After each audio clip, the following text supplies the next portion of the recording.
Ladies and gentlemen, good evening. My name is Father Joseph Pilsner. I'm the chairman of the theology department here at the University of St. Thomas, and it is my pleasure to be able to welcome all of you here this evening for the first talk in our annual Lenten lecture series.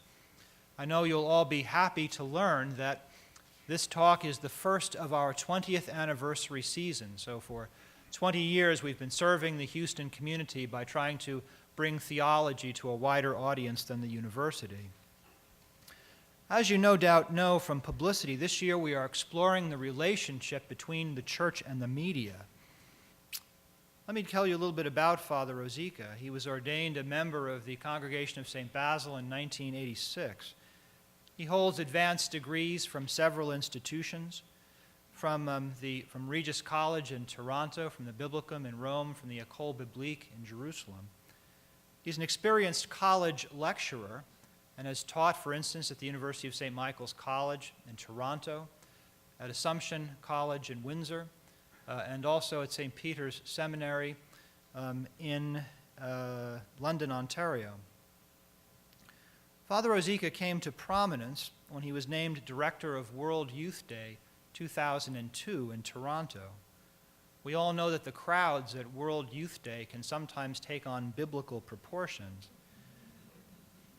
Some estimate that the crowd at Downsview Park north of Toronto in late July of 2002, in the culminating final evening and Mass the next morning with John Paul II, swelled to about 850,000 people. It was the largest gathering for a single event in the history of Canada.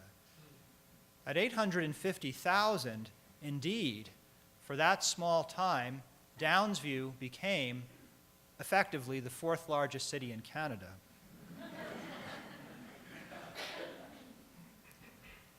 Not only did Father Rosica have to organize the papal visit, and not only did he have to provide for the many people who came, but he also had to accommodate the media. There were 3,700 members of the media from 38 countries, 800 media outlets who were all coming and wanted to be a part of World Youth Day. During this time, Father Rosica became very deft at communicating with the media. He knew how to provide facilities and give interviews and news updates, and would sometimes have to speak to media scrums with hundreds of reporters at the same time. As it turned out, good training for his next venture. After World Youth Day, Father Rosica was invited to become founder and chief executive officer of Salt and Light Television, which is the television station of the Canadian Catholic bishops. He appears regularly as a presenter on this station. He's perhaps best known for his series, which is called Witness, a high-profile interview show. Salt and Light Television can be seen in every province in Canada, and now it can be seen in the northeastern United States as it's syndicated through Boston Catholic Television. Although it's only been in existence since July of 2003, Salt and Light has a rich variety of shows. You can see this yourself by going on to their website. They have a generous number of programs you can click on and watch.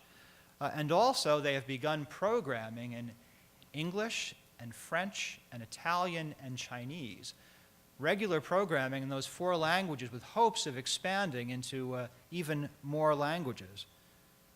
Father Rosica's station employs a lot of young people, and a lot of its programming is done with a view to edifying and educating and inspiring the young.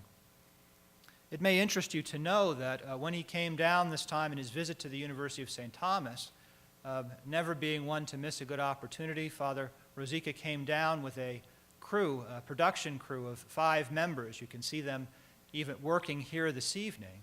And since they've been here last Sunday and to the rest of the week, they're filming here on the UST campus, and they hope to use our campus in some of their programming. For all these reasons, Father Rosica clearly has the personal experience to address the topic of this series, which is the church and the media. His presentation this evening is called Words Made Flesh and Flesh Made Words, towards a spirituality of communication in the Roman Catholic Church. May I present our featured speaker then, Father Thomas Rosica.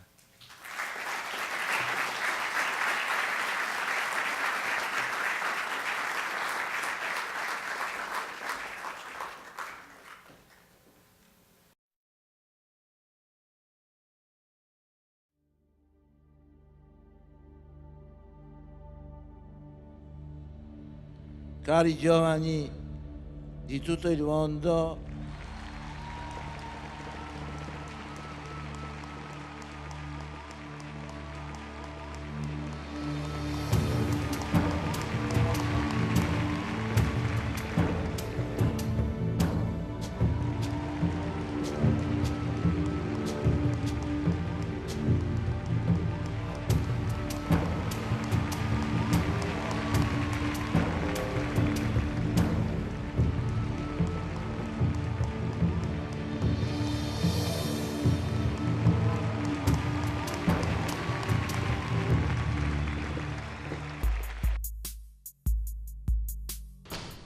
Sancte Romane Ecclesiae Cardinalem Wojtyła.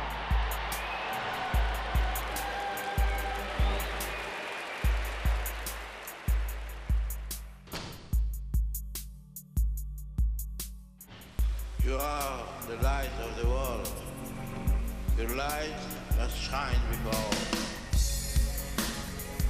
Dear young people, ask yourselves, do I believe these words of Jesus in the gospel?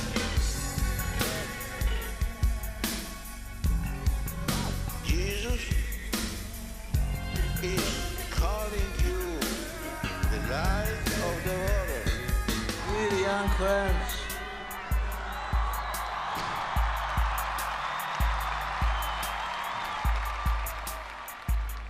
today, he calls you to be the salt and light of the world.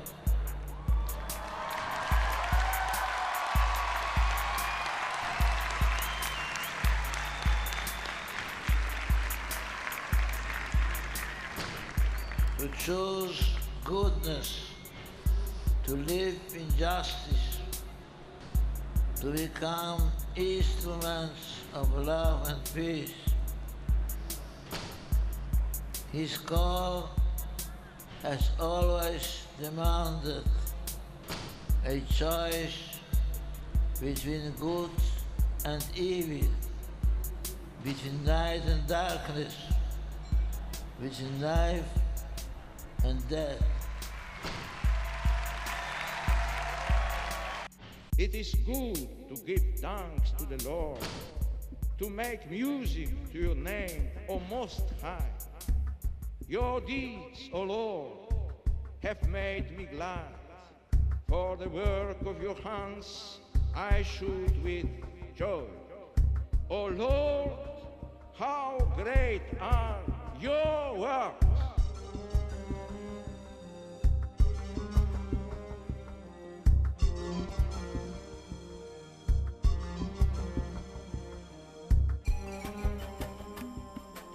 Yo soy la luz del mundo, el que me sigue, dice el Señor, tendrá la luz de la vida.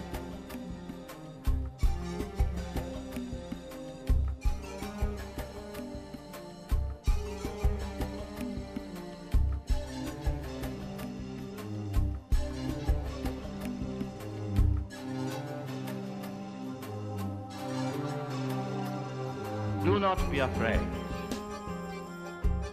Do not be satisfied with mediocrity. Put out into the deep and let down your nets for a catch.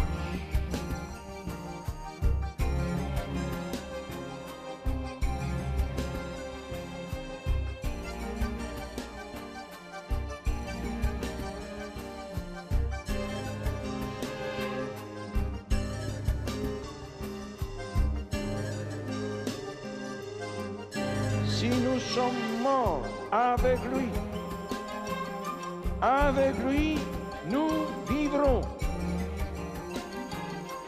Si nous supportons l'épreuve, avec lui, nous régnerons. Si nous le rejetons, lui aussi nous rejettera.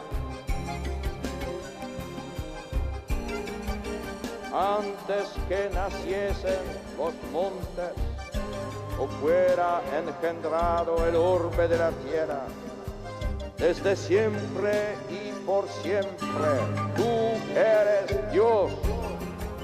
Tú reduces al hombre a polvo, diciendo, retornad hijos de Adán.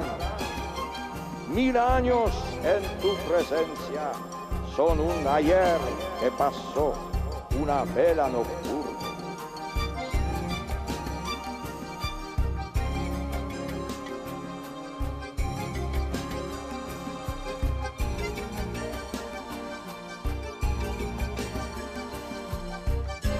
No tengáis miedo. Esta es la libertad con la que Cristo nos ha liberado.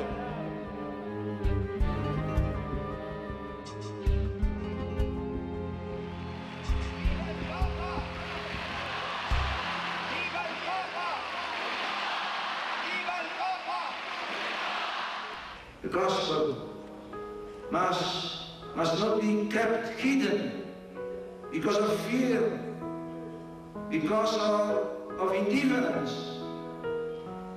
It was never meant to be hidden away in private. It has to be put on a stand so that the people may see its light and give praise to our Heavenly Father. Your task is to bear witness to this life, the life of God's adopted sons and daughters. Modern man, whether he knows it or not, urgently needs that life. Just as 2000 years ago, humanity was in need of Christ's coming. Just as people will always need Jesus Christ until the end of times. Blessed are the peacemakers, for they shall be called sons and daughters of God.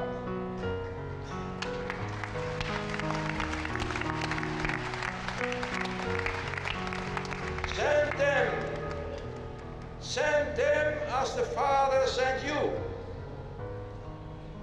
to free their brothers and sisters from fear and sin, for the glory of our Heavenly Father. Amen.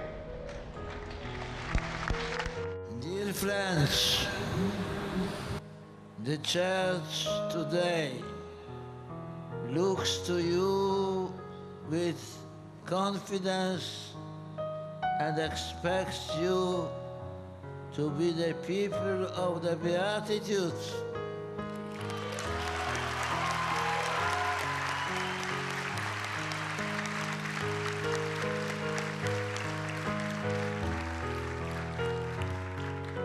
Blessed are you if, like Jesus, you are poor in spirit,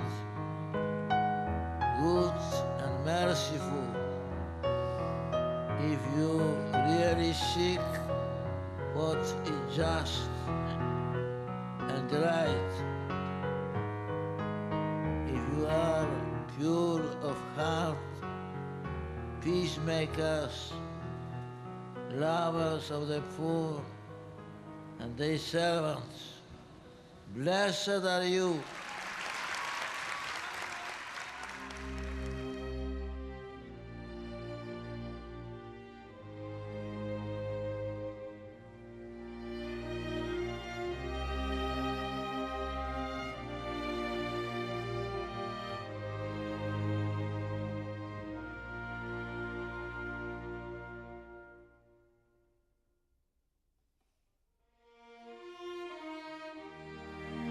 Beati voi, quando vi insulteranno, vi perseguiteranno e mentendo diranno ogni sorta di male contro di voi a causa mia. Rallegratevi ed esultate, perché grande è la vostra ricompensa nei cieli.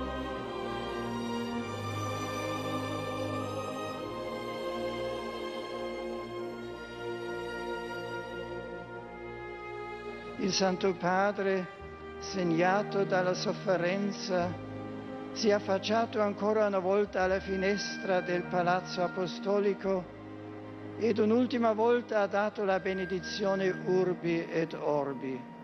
Possiamo essere sicuri che il nostro amato Papa sta adesso alla finestra della casa del Padre, ci vede e ci benedice.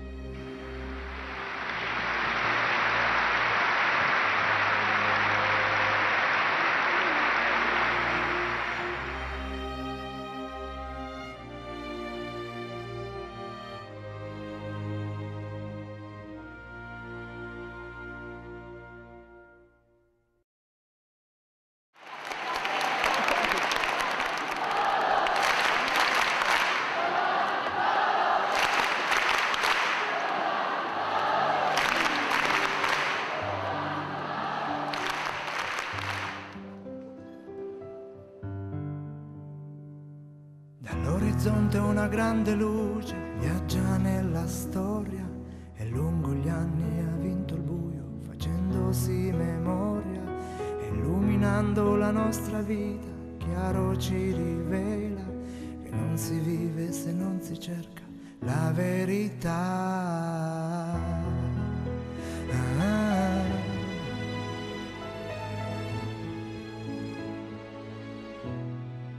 Think of the vast majority of dedicated and generous priests and religious whose only wish is to serve and do good. Noi siamo qui sotto la stessa luce, sotto la sua croce, cantando ad una voce l'Emanuele, l'Emanuele, l'Emanuele, l'Emanuele, l'Emanuele.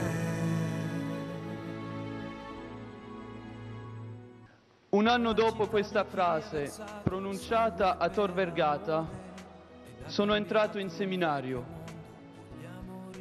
Non avevo mai preso seriamente in considerazione una possibile vocazione sacerdotale.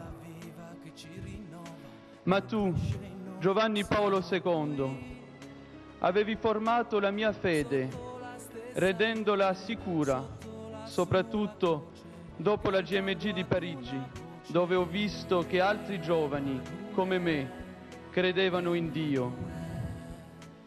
È colpa tua se oggi sono in seminario.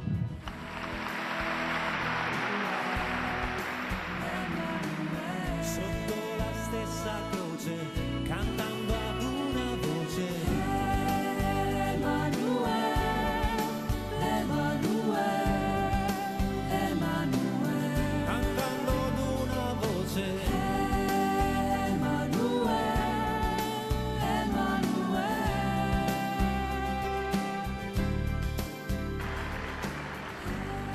There are many priests, seminarians and consecrated persons here today.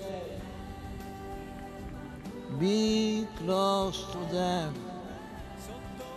and support them,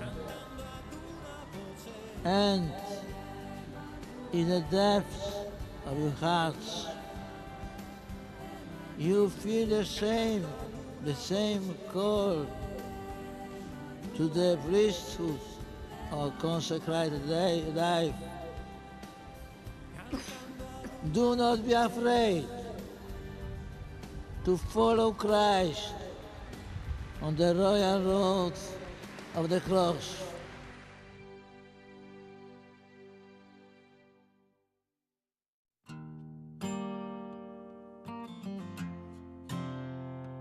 Holy Father, here we gather, John Paul II, we love you. Holy Father, here we gather, John Paul II, we love you. No fear is so great that it can completely suffocate the hope that springs eternal in the hearts of the young. Holy Father, here we gather, John Paul II, we love you. Holy Father, you are our hope. The young are our hope. Do not let that hope die. Stake your lives on it. We are not the sum of our weaknesses and failures. We are the sum of the Father's love for us and our real capacity to become the image of His Son.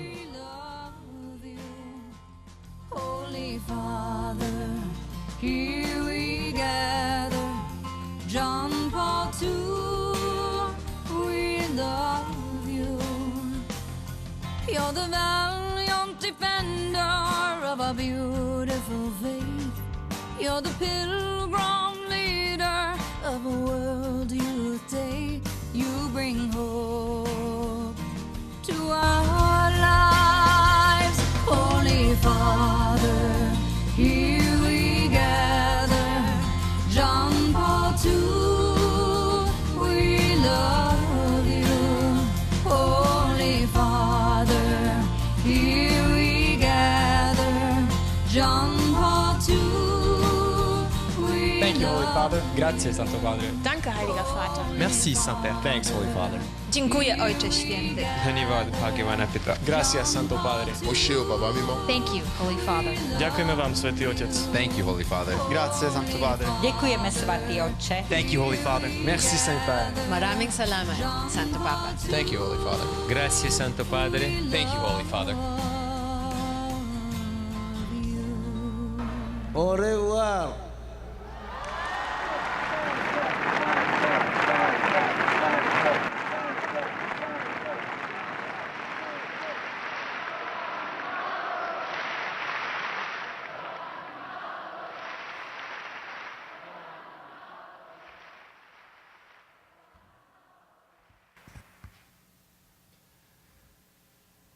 That film piece was put together by the staff of Salt and Light Television in the weeks following the death of the Pope, and it was used for the opening ceremonies of the World Youth Day in Cologne, which was the World Youth Day of the two popes. It was completely done by our young staff, and all of those faces at the end are the members of the staff representing all those different nationalities and countries. I want to thank Father Joe Pilsner for the wonderful welcome and words of introduction, and also Dr. Ivany for the privilege of being here this week, both as an individual and also with our Salt and Light film crew. We couldn't miss such an opportunity. I also wear another hat, and I want to mention that tonight because I'm a Basilian father and a member of our General Council. And what a great privilege it is to be here at this university. I have admired UST from afar for many, many years. And now to experience it in this way is the fulfillment of anything anyone could imagine. So it's really great to be here, and I'm so proud to be a Basilian and to be part of a group of people that have been at the heart of this university for so long. On the evening of October the 16th, 1978, the Polish cardinal, you just saw, Karol Wojtyła, walked out onto the world stage. following the white smoke from that now familiar Sistine Chapel's chimney, the stranger was presented to the waiting crowd as John Paul II, and he spoke personally to the huge crowd in St. Peter's Square, going far beyond the prescribed Latin greeting of an Urbi and Orbi blessing. He immediately bonded with the audience that night, describing himself as the man who was called from a distant country, now in Rome. He even asked the Italian crowd to correct his Italian. From the very beginning of the pontificate, the youthful athletic pope literally took the world by storm. And the media from that very night knew that they had a friend in this church leader. And church-media relations were forever changed on the night of October 16, 1978. For 3 months during the winter of 2005, now 3 years ago, the world was inundated with words, stories, and profoundly moving and touching images and ceremonies coming to us from Rome. Images that helped us to recall and evaluate this world leader's charismatic life and mission. In our age of very titillating television reality shows that often depict the crudest form of human existence, the world was invited 3 years ago to take part in another kind of a reality show of deep pathos and emotion. First in the papal apartments, then at Rome's Gemelli Polyclinic, and finally back in the Apostolic Palace in Vatican City.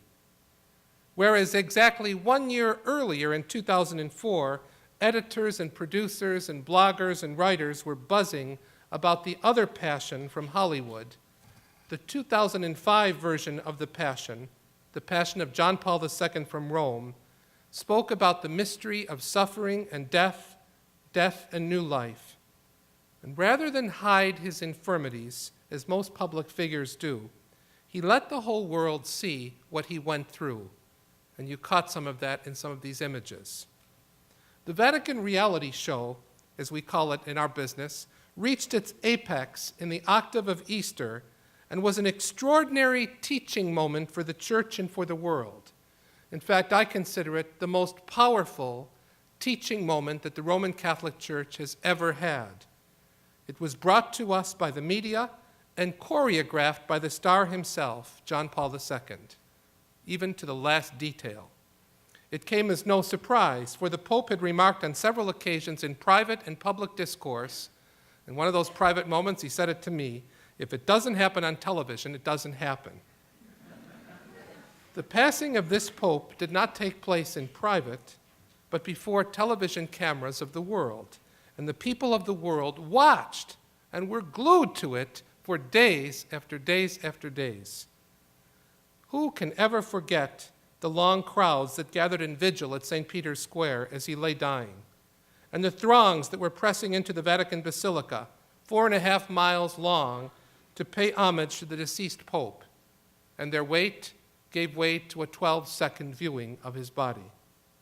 3 television cameras installed in the Basilica kept running day and night for 3 consecutive days to depict the river of humanity streaming towards the body of John Paul.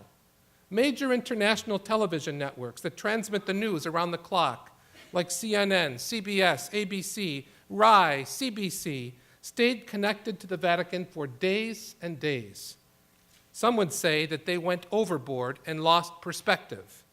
Others, like myself, were quietly giving thanks to God that this story was being shared in no small way with the world. This was global evangelization in action at its best. In March and April of 2005, now 3 years ago, we learned once again, in John Paul II's retreating and passing, how vast he was among us on the world stage. Our memories of what he was like before his retreat or departure have now become suffused with the profound weight of post-mortem insight. He was a bestseller in life and a bestseller in death. This world leader of 1 billion Roman Catholics was the first pontiff of the media, satellite, internet, and blogging age. And he had a commanding presence on center stage and thrived on those occasions. And several people have taken to say now that he was the center stage and the world moved with him. While John Paul II did leave behind a spiritual testament that was read to the cardinals in those days following his death, his last major formal document was an apostolic letter that was released on January the 25th, 3 years ago, entitled The Rapid Development, to those responsible for communications. And it contains a very important message for every media mogul, copy editor, reporter, writer, broadcaster, webmaster, whether Roman Catholic or not. A spirituality of communications is one of the major contributions of that letter, and it's none other than John Paul II's testament on social communications.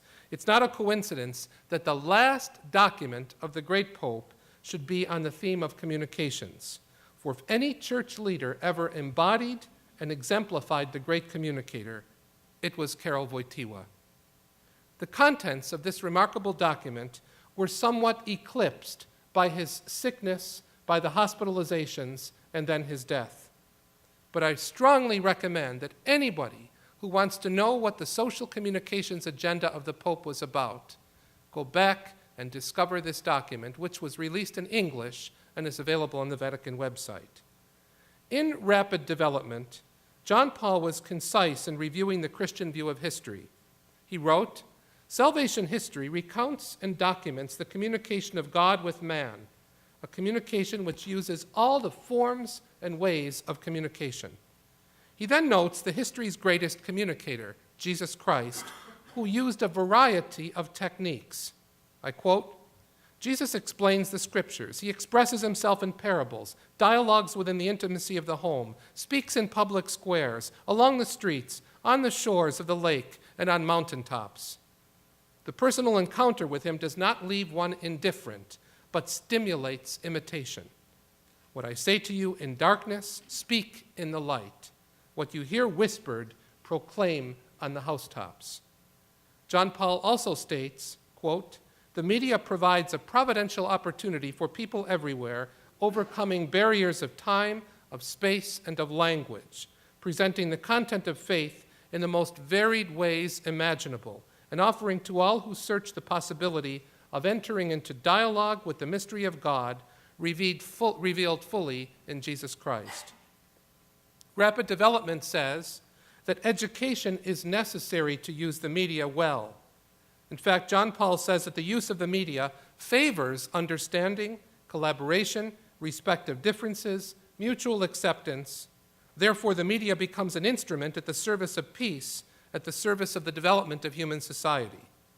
The Pope gave an example in that very letter on the mobilization of the world after the tsunami tragedy, stating that a campaign of solidarity was launched worldwide as has never before been seen, thanks to the means of communication and to their capacity to transmit images from one place to another in the world.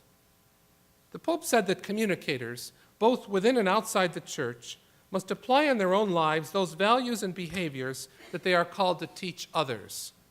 The communicator is not only one who practices his work, but someone who lives his work. It's a vocation. As communicator, the person transmits a view and therefore becomes a witness. Communicators must be witnesses of values that are good for society. But there was a warning and a challenge in this brief document. The Pope wrote, "Many people, in fact, believe that humanity must learn to live in a climate governed by the absence of meaning, by the provisional and the fleeting. In this context, the communications media can be used to proclaim the gospel or reduce it to silence within human hearts. This poses a serious challenge for believers, especially for parents, family, and all those responsible for the formation of children and young people. Those individuals in the church community, particularly gifted with the work and talent in the media, should be encouraged with pastoral prudence and wisdom so they may become professionals capable of dialoguing with this vast world of mass media." Why did the pontiff encourage the faithful with talent to enter the media? New technologies in particular create further opportunities for communication understood as a service to the pastoral government and organization of the different tasks of the Christian community. One clear example today is how the internet not only provides resources for more information, but habituates persons to interactive communication. However, alongside the internet, other new means of communications as well as traditional ones should be used. In other words, we don't put all our eggs in one basket in the church. We use everything to get the word out. Daily and weekly newspapers, publications, tracts, Catholic television and radio still remain highly useful means and offer a complete panorama of church communications. The most interesting development of rapid development, the most interesting aspect in my mind, may be its comment on communication within and by the church. After citing a number of other statements and documents on public opinion in the church, John Paul said, communication both within the church community and between the church and the world at large requires openness and a new approach towards facing questions regarding the world of media. This communication must tend towards a constructive dialogue so as to promote a correctly informed and discerning public opinion within the church community. We have a long way to go in this area in the church and in our media establishments, in our departments of communications. Barrier walls and hostilities that exist between media and church must be overcome. It serves no purpose for church officials of any sort and leaders to vilify those involved in the media, to stonewall and not respond those constant, urgent phone calls of the last minute by this reporter, that editor, some producer. That's the nature of the beast. They don't call it breaking news for nothing. Nor does it serve any purpose for those in media world to ignore or marginalize the church and religious issues into banal, trivial matters that do not merit serious reflection. We have so much to learn from one another, and we have much good work to do together to serve the cause of truth and decency in a world that's becoming more devoid of value, virtue, and meaning. We need not be afraid of one another. If we take John Paul II's words seriously, do not be afraid, it means that we shouldn't be afraid of one another and not in some kind of a generic, vague way. What is required of all of us who are involved in communications, in evangelization and media, in small ways and big ways, is prudence, wisdom, intelligence, and above all, humanity. And dealing with the media today is not the sole work of the designated church communications personnel, some who know the trade and know the importance of proactive and active work, and others, while they think they are experts, know the trade very poorly, always remaining in fearful, reactive, retractive, and crusading modes of response. It is incumbent upon every future pastoral minister to be formed and educated in media awareness and to be able to speak courageously, cogently, boldly, and kindly to the media. We're not ordained or called to serve our churches simply to be crusaders for causes, but to proclaim a message in season and out of season, always with dignity, firmness, and kindness.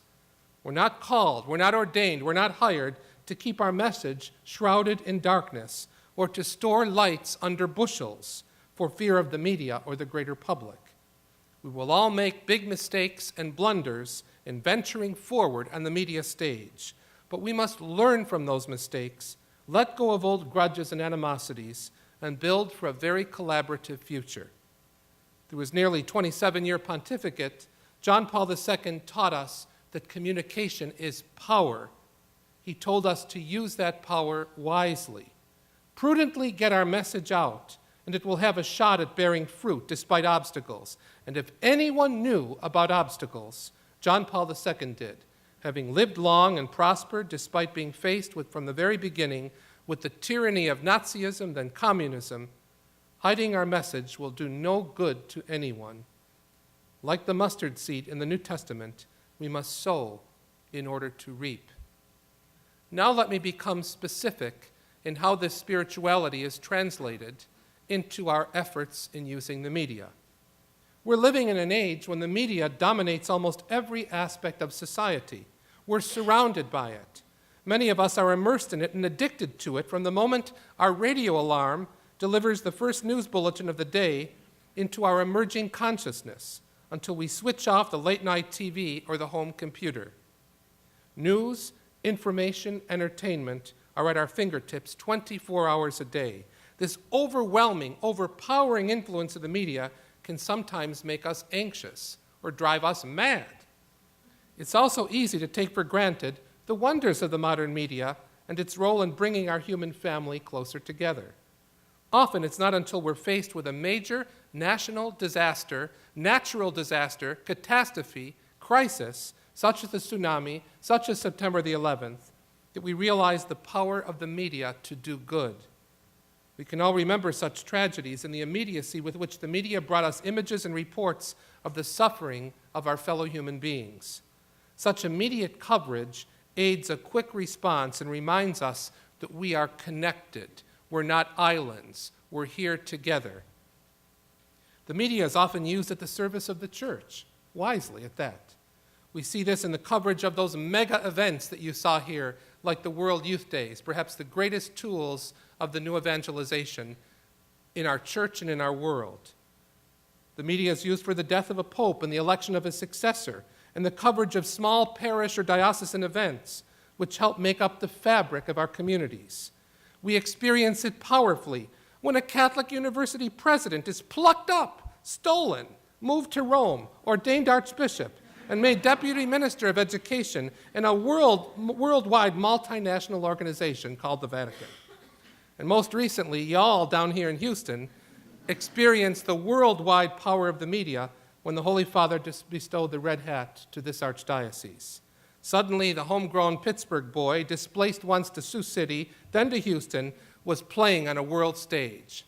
And I must admit, I've never experienced such chaos in St. Peter's Basilica as I did at the consistory. When Cardinal DiNardo was called up, I was sitting in the front near the Swiss guards, and two of the Swiss guards saw this ruckus display of all of Texas rising up. And they turned to one another, one in German and one in Italian, and they said, "Tutto Texas è qua oggi." All of Texas is here today. And the world saw it. The entertainment media has produced films and programs which elevate our hearts and minds and help to refresh us, move us, and challenge us. The church also uses wisely the internet to connect with countless millions of people from the Vatican to diocesan parishes and websites. And the Vatican website, if you don't know, is the largest and one of the most visited websites in the world, thanks to Sister Judith Zoblein, one of your own, one of the Franciscan Sisters of the Eucharist, who commands quite an operation out of a little office hidden behind the Vatican Bank building. As Christians, we know that communication lies at the heart of our mission. Christ was the ultimate communicator. His incarnation was God's greatest communication with humankind. Jesus exhorted those who followed him to take his message to the ends of the earth, and the well-known hymn encapsulates it well. Go tell everyone. Not go to the village, go to your neighborhood, go tell everyone. Scream it out from the rooftops. His challenge remains the same to us today, and to do this effectively, we must engage with the secular world and the secular media and take all the risks that that entails. Soon after his election, in fact, a few days after, Pope Benedict explained this in his first audience to the journalists. I was part of that gathering in the square, in the audience hall, and he said these words: the responsible contribution of each and every one of you is needed so that instruments of social communication can provide a positive service to the common good. Those who work in this field must be given clear indications of their ethical responsibility, especially regarding sincere research for truth and protection of the centrality and the dignity of the human person. Only with these conditions are the media able to respond to the design of God, who placed them at our disposal to discover, to use, and to make known the truth, also the truth about our dignity and about our destiny as his children, heirs of his eternal kingdom. And as a church, the most effective way we can use the media is by bearing true witness to the message we seek to deliver. The strength of our message lies in the authenticity with which it is presented. Now, some comments on the internet, which is a blessing and a huge challenge and a burden for the church. The internet provides a smorgasbord of news and entertainment, but usually only in bite-sized chunks, sound bites.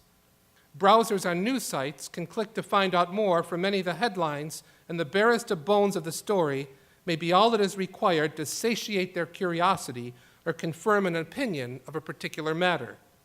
The speed with which news can be communicated via the internet has made the world seem smaller, but it hasn't necessarily brought us closer together. Few of us can imagine life without email. I would die. I wouldn't be able to do a World Youth Day without email. E-business is booming, and friends and families can communicate across the world at any time. With so much information available on the net, we often suffer from intoxication, overload, and the need for a careful discrimination and discernment is greater than ever now.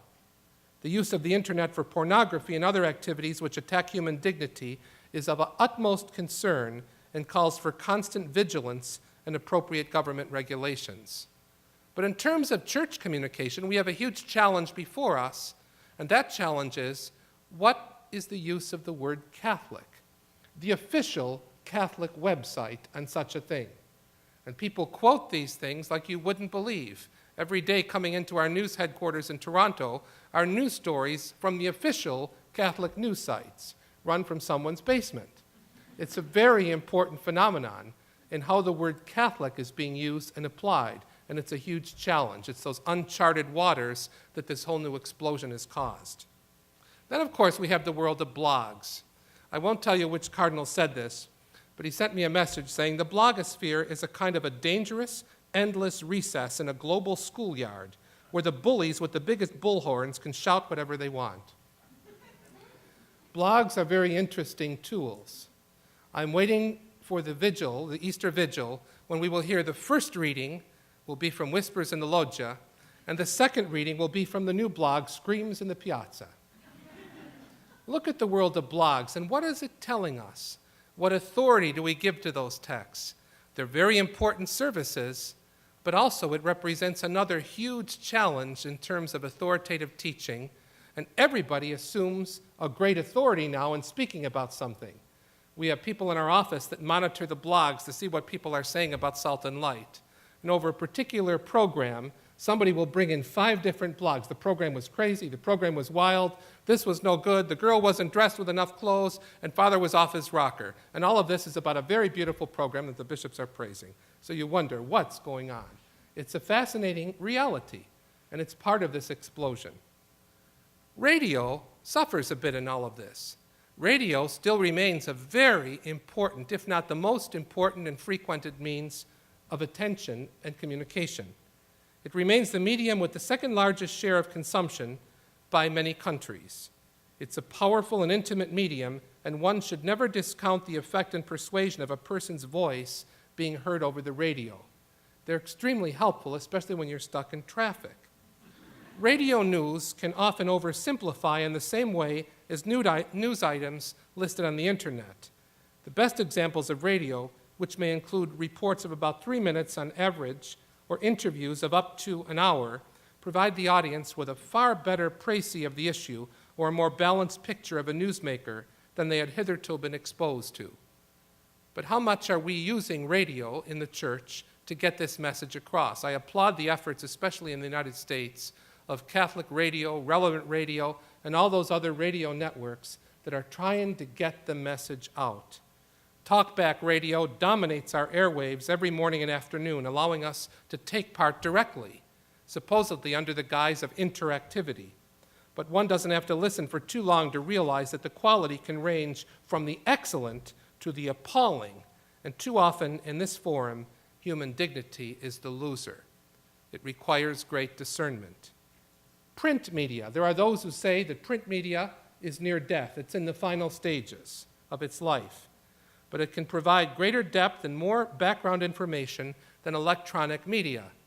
And let's never deceive ourselves that there are still generations of people for whom the internet and the blogs and email are not part of their daily life. They still need something in their hand. And I must admit, I like something in my hand every now and then to hold and to read. Newspaper readership is declining in the face of these new technologies. The print media remains an authoritative source of news because, unlike internet blogs, newspapers are written supposedly by professional journalists. However, part of a journalist's job is to make judgments about the quotes and background material they are using when crafting a story. By definition, therefore, as consumers, we need to be aware that even the most well-written and well-balanced news item can never tell the whole story. Here I just want to interject because I'd written this before last night. I want to applaud this university for what I saw last night happening at that wonderful banquet, the Mardi Gras banquet, during which the publisher of the Houston Chronicle was featured in a special way. On the way out of the hall last night, a lady came up to me. I don't know who she was. She saw me with a collar on. And she said, "I enjoyed every part of this evening except the fact that so-and-so was here from that newspaper. It's a public newspaper." I told her, "Madame," I said, "let me tell you how brilliant that was to foster relationships with the Houston Chronicle. I dream of that kind of stuff in Canada with the Toronto Star or the Globe and Mail or the major newspapers, to have a relationship with people, because a relationship will temper and to help us in getting our message out. And basically, we need one another to assist one another." So whoever's idea that is to get the publisher involved, congratulations, and continue building bridges on that secular level. The lady then asked me last night, "So what do you do, Father?" I told her, and she blushed. Most of us enjoy a night out at the movies from time to time, although they're very expensive nowadays. Salt and Light videos are much cheaper than the movies. You can see them in our brochure. But the movies also require issues of ethics, values, and morals, and have an enormous capacity to influence the thoughts, actions, and feelings of people of all ages. The new frontier for the church is to penetrate Hollywood and to get involved on film boards and writers' groups and all kinds of other things, because that's the place where thoughts generate and where culture is formed, unfortunately. At its best, cinema is uplifting and inspirational and engages our soul. Films which have looked at religious or quasi-religious themes become box office successes over recent years. Think of The Passion of the Christ. It did more for the church than any one of us could do as dioceses or bishops or priests to encourage people to go to confession and reflect on the Passion. Even though my colleagues, the exegetes, were furious with the movie, millions of people went to church because of it. I think Mel did a great job in bringing people to Christ. Think of Schindler's List, The Shawshank Redemption, Priest, Dead Man Walking, Sister Act, The Hurricane, The Mission, Tender Mercies, Romero, Lord of the Rings trilogy, Bruce Almighty, Witness, Whale Rider, In America, A Man for All Seasons, and one of my favorites, Babette's Feast. My staff would be very proud because I don't go to these movies. I watch certain ones. So I consulted last week and said, what are the popular movies? And they were very happy that I put these in. Unfortunately, the entertainment and commercial aspects of the movies are often pitched at the lowest common denominator. They can be allowed to prevail over elements of taste and human dignity. And it's here that the church has something to say. The result is that audiences are too often treated to the promotion of what John Paul II called provisional values and fleeting moments as opposed to lasting virtues. Program makers rarely make a moral judgment, and the imperative to secure ratings and advertising dollars means that these shows often sensationalize or sentimentalize. On the other hand, there are some television dramas that are enjoyable and relaxing, and we should let producers and writers know that we appreciate them. We're very good at writing letters to ABC or CBS or this movie house or that movie house to say how horrible things are, but when something is good, write, commend, thank, and compliment. And if you're really interested, go to film school or become a writer. This is how we change that particular culture. The church has to be part of the marketplace of ideas and regularly accept opportunities to be quoted, seen, or heard upon matters of consequence. At the same time, Catholics should not shrink from partaking of what the secular media has to offer, but rather use it critically. By use of a suitable winnowing process, we should all comfortably be able to decide upon those forms of media which best serve our informational and spiritual needs. And now let's come back to Catholic media, the world of Catholic media. Good communication is vital, especially for people with a great message to share.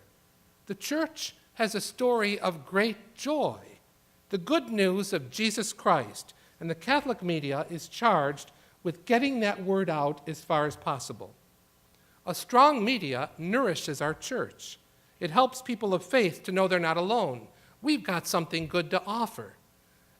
During and after World Youth Day, how many of my Jewish and Muslim friends wrote or called or told us, "What a great story. We wish we had one like that." How do we get this story out? Or others called and said, "How much did you pay the newspapers to talk about this?" I said, the story speaks for itself. Beauty, joy, youthfulness, and hope attract. They speak for themselves. The Pontifical Council for Social Communications has pointed out that the Catholic media must always report in honesty, even if, when scandal is involved, this is painful for the Church. The Church's credibility is reliant upon its role as proclaimer and servant of the truth. Where the Catholic media can differentiate itself from the secular media is that it must go beyond the headlines and report the deeper life of the Church and of our faith in all of its fullness. In other words, the Catholic Church can act as an agency of meaning to transform the bombardment of information into real knowledge and wisdom that helps one to live fully. To address the daily, minute-by-minute bombardment of information and opinion is not an easy task for those who desire to respond to the call of Christ, to spread it from the rooftops. It requires determination to be informed, to be discerning, and not least of all in the modern world, to be principled and courageous in our response. Much responsibility lies with us, the communicators ourselves, especially for those who work in media, journalism, filmmaking, and advertising. These responsibilities are becoming ever more acute in the internet age. The story with the internet is how many eyeballs? Unfortunately, there's very few questions about how much meaning is being transmitted. The Church has consistently held that modern man cannot do without information that is full, consistent, accurate, and true. This places a significant onus on the shoulders of communicators, especially Catholic communicators, where consumerism, nationalism, and the lust for power make the search for truth an intricate and sometimes dangerous task. The mass media, as Rapid Development said, can and must promote justice and solidarity according to an organic and correct vision of human development by reporting events accurately and truthfully, analyzing situations and problems completely, and providing a forum for different opinions.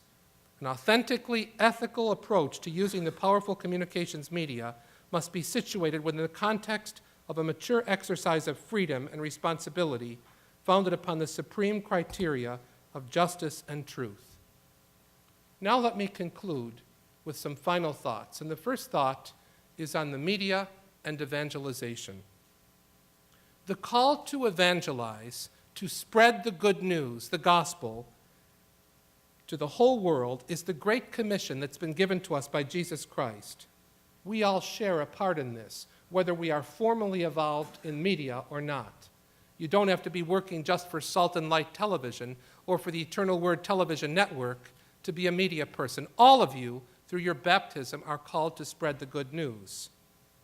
In every age, the Church has made use of prevailing media, sometimes in a good way, sometimes in a weak way, sometimes in a different way, sometimes in a fearful way. But we have been there. At least we've been at the scene. John Paul, in his letter in 1991, Redemptoris Missio, on the permanent validity of the Church's missionary mandate, stressed how important the media is in promoting the Christian message. The Pope said back in 91, the very evangelization of modern culture depends to a great extent on the influence of the media.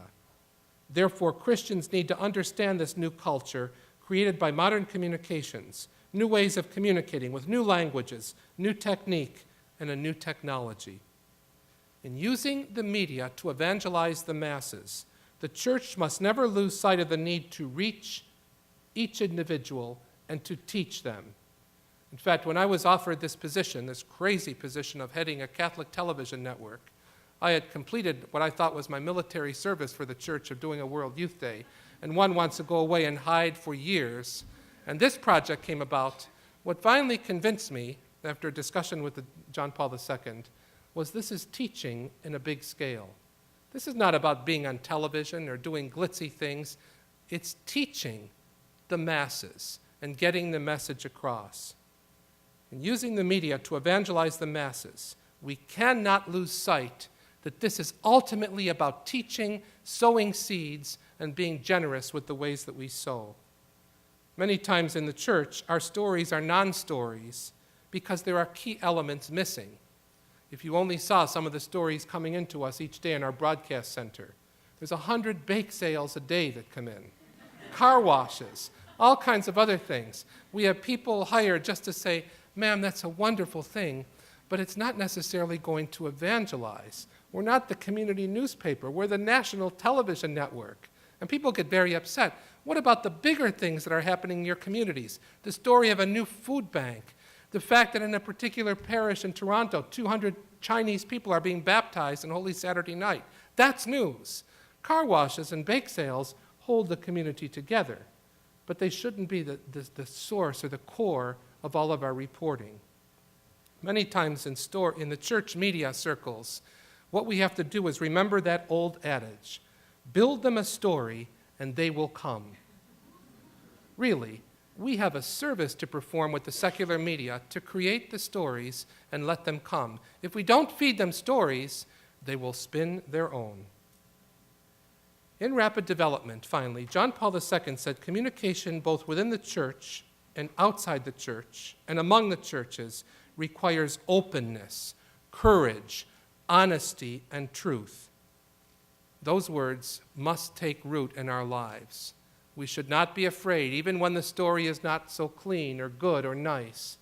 To be truthful wins more friends than to be untruthful and to fabricate things. On Easter Sunday in 2005, one of Pope John Paul II's oldest friends said in a voice tinged with both gratitude and sadness and on the verge of tears, he said, I think finally they are beginning to understand him. It was an acute observation and a telling one. As the curtain was about to fall for the last time for the great communicator, John Paul II, the athlete was immobilized, that distinctive booming voice was silenced, the hand that produced voluminous encyclicals was no longer able to write. Yet nothing made him waver, even the debilitating sickness hidden under that glazed Parkinsonian mask, and ultimately his inability to speak and to move. For many of us, for me, it was watching our father and our grandfather die before us. The most powerful message that he preached, I believe, was when the words failed and he could no longer move. It was then in the passion of Karol Wojtyła that the world saw what authentic communication was about. Those words that had become flesh throughout his life and flesh that had become words were now becoming an incarnational theology before our very eyes. In the dignity with which he bore his suffering, John Paul taught the 21st century a huge lesson, a same lesson that Paul had tried to teach the people of Corinth in the first century. To the Corinthians, 2 Corinthians 1:5, Paul wrote long ago, as we share abundantly in Christ's sufferings, so through Christ we share abundantly in comfort. For centuries, preachers and biblical scholars had tried to unpack the meaning of that mysterious phrase, as well as a phrase in the letter to the Colossians in which the apostle writes, now I rejoice in my sufferings for your sake, and in my flesh I complete what is lacking in Christ's afflictions for the sake of his body, that is the church. The debates over the meaning of that text will certainly continue because it keeps us exegetes in business. However, in John Paul II, the world caught a glimpse of what it meant to fill up what is lacking in the suffering of Christ for the good of the church and the world. This is what incarnational theology is about. The forces that man unleashed against authoritarian regimes during his lifetime were only the side effects of the way the man who began his life as Karol Wojtyła viewed humanity. At the beginning of the third millennium, we speak freely about economic globalization. But this must be accompanied by moral globalization. Whether or not one shares John Paul II's motivating beliefs, one can certainly acknowledge that his was the most impressive attempt so far made by any single human being to spell out what moral globalization means, starting with a lived practice of universal solidarity, charity, and boundless hope. And he did this by communicating his message boldly and respectfully wherever he went. He taught us that there's much more to the church and the papacy than preaching, speaking, writing, greeting people, and traveling, although he certainly did all of that and more. I'd love to have his flight miles. He communicated through spontaneous, symbolic actions that were often more eloquent than some of his speeches, homilies, and encyclicals, especially in those final moments on the world stage. Those actions were powerful, powerful symbols. The word symbol comes from the Greek word symbolein, which means to bring together. It's the opposite of the Greek word diabolein, which means to break up or to divide, the origin of our word diabolical. Symbolic actions help bring people together in peace and love. Up until the moment of his death, and even after, John Paul brought people together in peace and love. This is communication at the service of truth. This is the vocation of each of us called to work in the field of communications, social communications, whether it be within the church or outside the church. Karol Józef Wojtyła, the son of Poland and the son of the Catholic Church, a poet who had once written the mystery play Radiation of Fatherhood and who had come to embody paternity for millions, died a very public death over a period spanning the penitential days of Lent and the beginning of the Easter season 3 years ago. It was his last great paternal, liturgical, and communications lesson. The response to that master class was beyond anyone's wildest imagination. We had in him a brilliant teacher, a communicator, a model of goodness and humanity, a wise communicator.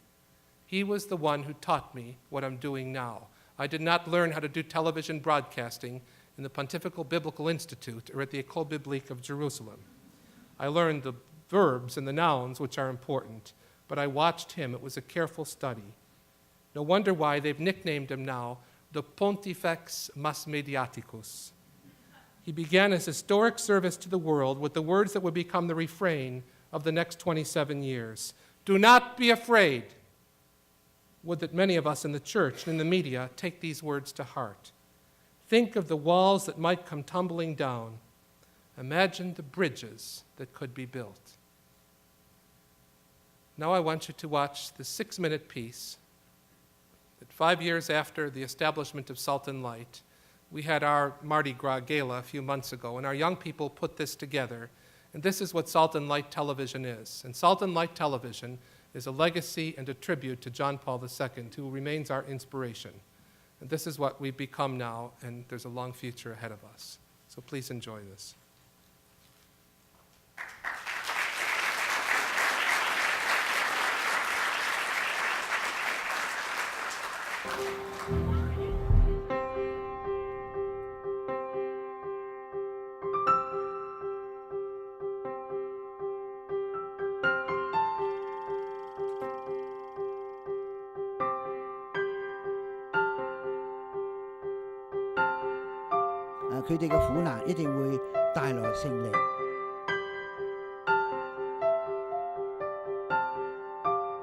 Here in the Holy Land, I discovered a new beginning.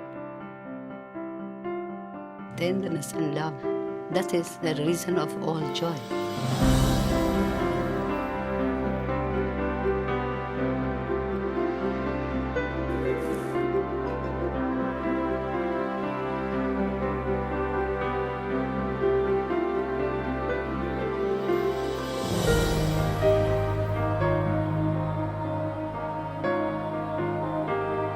Il a besoin que vous soyez le sel de la terre, la lumière du monde.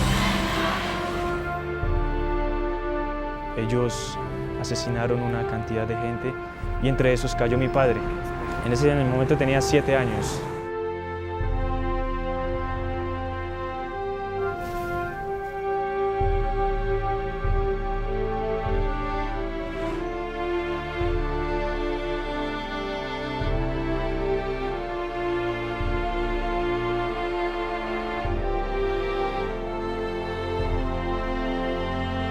Who would have ever dreamed that a little boy from Nicaragua would one day play a song for him?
Garder ce courage, cette confiance dans la lumière du Christ qui éclaire toutes les situations, même les situations très difficiles.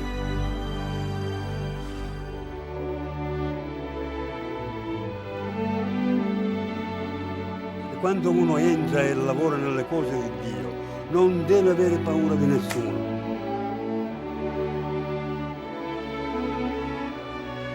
This is the Lamb of God who takes away the sins of the world.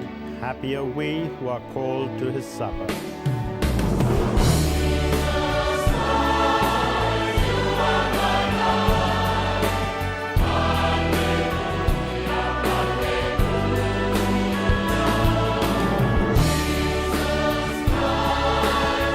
You have taught them to be the salt of the earth and light of the world.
Salt of the earth and light of the world.